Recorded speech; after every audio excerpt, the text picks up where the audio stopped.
Welcome back to the Deep Dive. We're the show that takes complex topics and, well, tries to make them clear and useful for you. That's the goal. And today, we're really getting into something central in the world of large language models, LLMs, the sheer cost of running them, computationally speaking. Right. You look at the big names like OpenAI's GPT-4o or maybe DeepMind's Gemini 2.5, incredibly capable, no doubt. Absolutely phenomenal. But the power they need, it's huge. This often translates into high costs and, frankly, sluggish performance when you try to use them in real-world applications. Yeah, that deployment hurdle is real. They could be expensive, slow.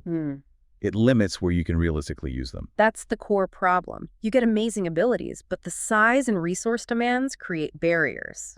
High inference latency, that delay before you get an answer, and serious hardware costs. So if that's the big challenge, finding that sweet spot between power, cost, and speed, then our deep dive today is perfectly timed.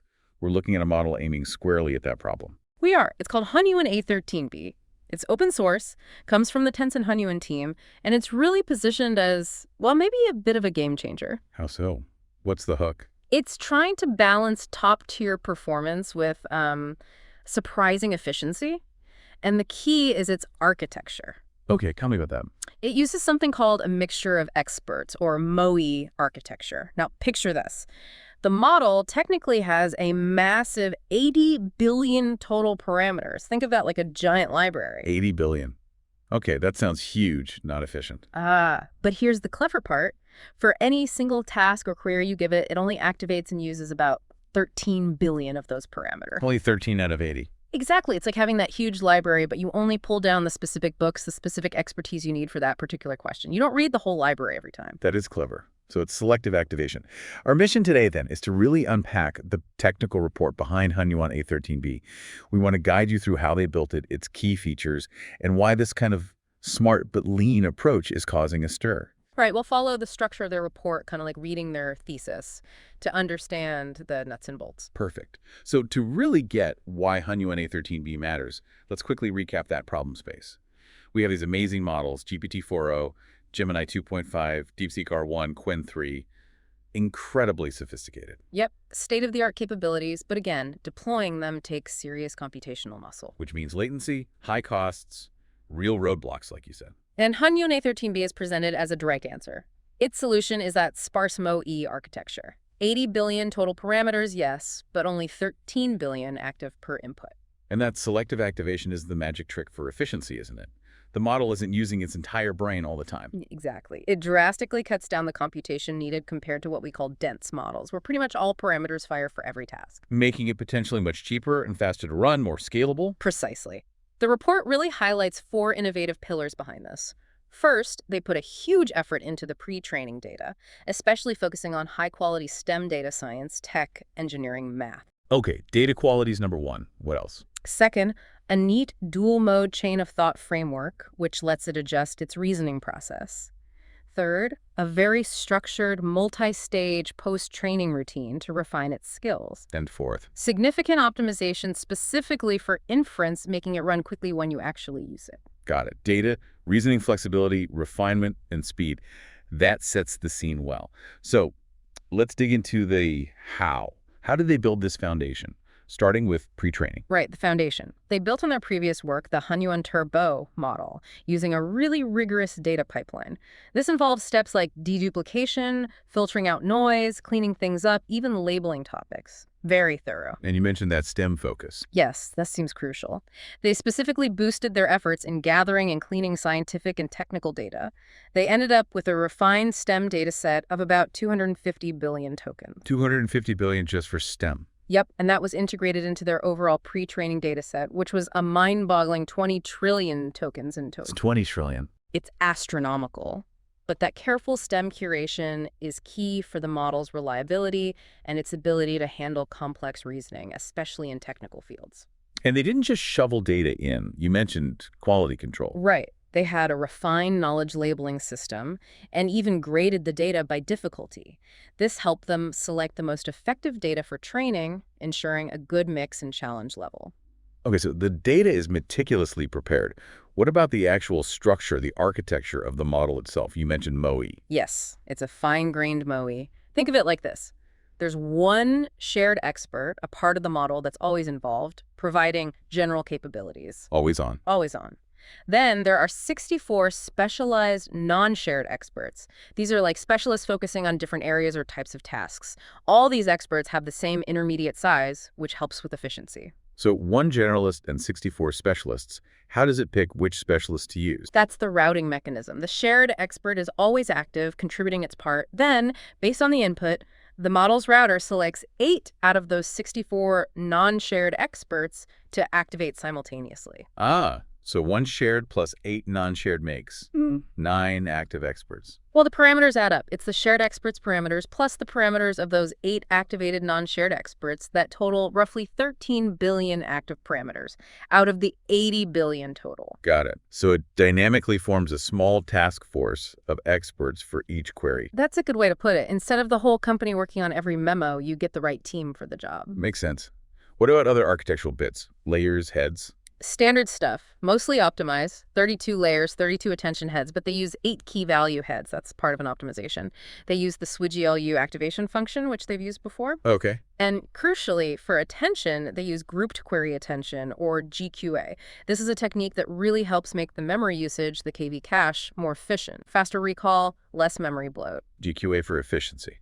And the tokenizer. Same as their previous Hunyuan large model, a large vocabulary size of 128,000 tokens, letting it handle a wide range of words and concepts. All right, architecture is clear. Now, how do they train it? You mentioned stages. 3 main stages in pre-training. First, the foundation training stage. This is where they fed it that massive 20 trillion tokens. They used a fixed context window of 4096 tokens here and a specific learning rate schedule warm-up, then decay, building the absolute basics of language. Stage 1, build the base. Then, stage 2, the fast annealing stage. Here, they used a smaller dataset, maybe 300 billion tokens, but rapidly adjusted the learning rate. They also started increasing the context window to 800 and 192 tokens. This stage seems focused on sharpening performance after the initial broad learning. Okay, sharpen the skills, handle slightly longer text. And stage 3. The long context training stage. This is where they really push its ability to handle long inputs. They sequentially expanded the context window first to 32,000 tokens and then all the way up to 256,000 tokens. 250,000 tokens. How? Using clever techniques for positional encoding, specifically something called NTK-aware positional encoding. This helps the model keep track of information and relationships over those really long stretches of text. Wow. Okay, so that's pre-training. A massive multi-stage process to build a foundation, a long context ability. What happens after that? Post-training. Exactly. Pre-training gives you a knowledgeable model, but post-training is where you teach it to be useful, to follow instructions, solve specific problems, converse naturally. They use a structured 2-phase approach here, too. 2 phases for post-training. Yes. One phase focused specifically on reasoning, and the other focused on all scenarios competence, sort of general usefulness. Let's start with reasoning. What was the goal there? To really boost its skills in complex areas. Things like mathematical reasoning, logical deduction, writing code, analyzing scientific concepts, the tough stuff. How did they train for that? It involved 2 steps. Supervised fine-tuning, or SFT, and then reinforcement learning, RL. In the SFT stage, they fed it carefully curated examples of problems and solutions, often with explicit step-by-step reasoning, that's the chain of thought, or COT. So showing it how to think through problems. Precisely.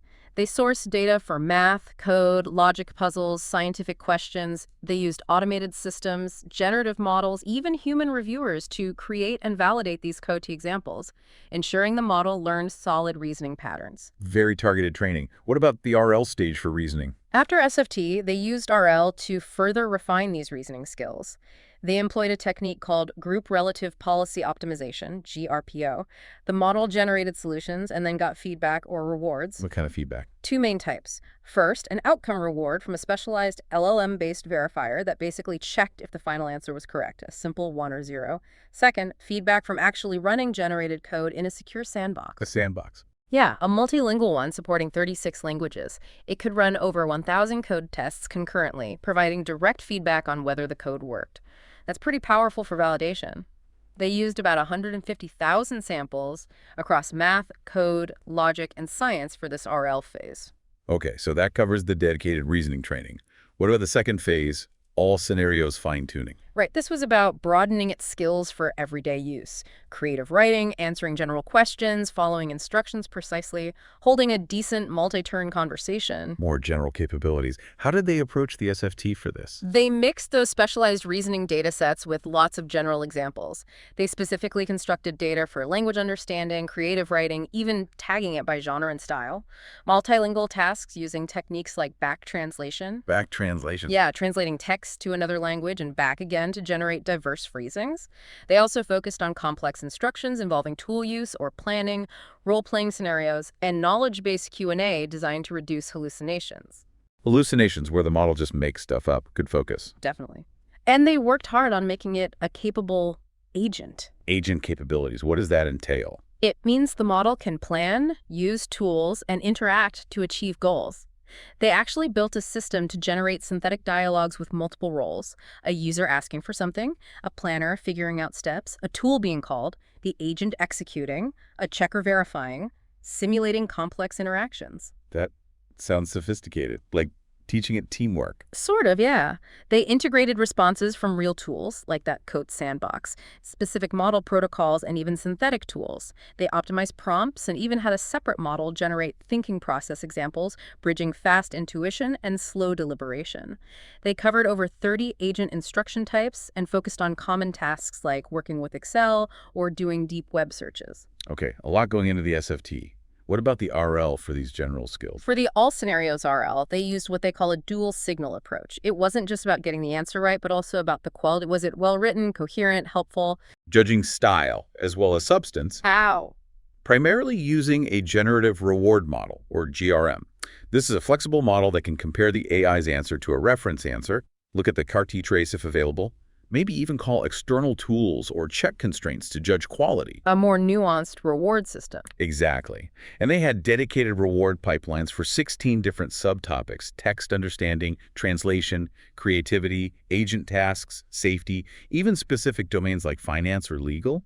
For agent tasks, this included rule-based checks for correct formatting and tool use. Wow, that's incredibly detailed post-training. And within all this, you mentioned a dual-mode chain of thought. Yes, this is a really neat feature for the user. It allows the model to dynamically adjust how deeply it thinks based on the task. How does that work? 2 modes. First, fast thinking mode. For simple requests, it gives a quick, concise answer. Low latency, you can trigger it with a command like no think. Quick and dirty. Essentially, yeah.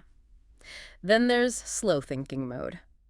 For complex problems needing multiple steps, it engages in deeper reasoning, reflection, maybe even backtracking if it hits a dead end.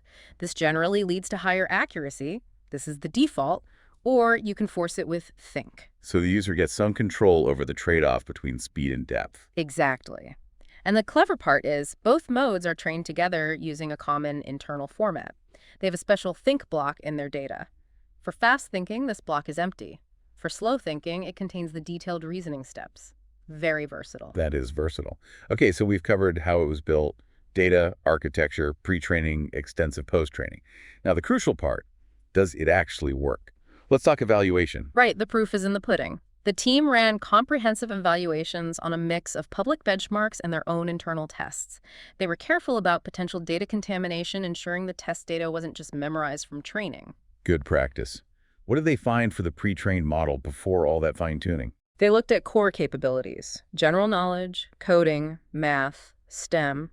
They used standard benchmarks like MMLU, GSM-8K, Human Eval, a whole suite. And the results? Pretty strong. It outperformed their own previous Hunyuan large model significantly, even though A13B uses way fewer active and total parameters, like a quarter of the active ones. More efficient and better.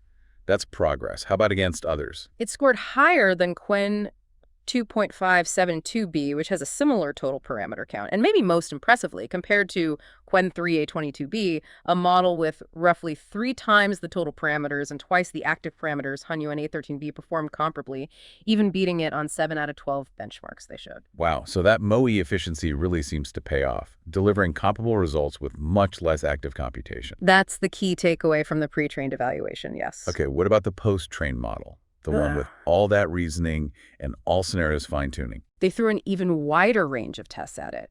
Really tough math competitions like AIM, science benchmarks like GPQA, advanced coding tests including Full Stack Bench, and a new one they made called Artifacts Bench for front-end code. Also, complex reasoning, instruction following, text generation control, and even novel internal benchmarks for nuanced language understanding and agent capabilities using tools. A real gauntlet. How did it fare? Remarkably well, again, considering its smaller active size. It really excelled in advanced math, scoring highest on AIM 2024. It also led on logical reasoning benchmarks like Zebra Logic and BBH. Strong on reasoning. What else? Very solid on scientific knowledge and following instructions, often coming in second place, but still outperforming larger models. Coding was competitive, especially on those full stack and front-end tests, though maybe slightly behind the very top coding models overall. And the agent capabilities they trained so hard for. That paid off too. It showed leading performance on several agent benchmarks like BFCL v3 and Bench. This suggests it's genuinely good at using tools, planning, and adapting to complete complex tasks. Okay, strong across the board. What about handling long texts? That 256K context window. Crucial test. They use several benchmarks for this. Penguin scrolls, which mimics real-world use like finding info in long documents. Longbench v2 for general long context understanding. Frames for retrieval augmented generation, or RAG, where the model has to use provided documents. And Ruler, which specifically tests performance as context gets longer and longer. How did it do on those? Very well. On Penguin scrolls, it scored competitively with giants like Gemini 2.5 Pro, beating DeepSeek R1 and Qwen 3 A22B.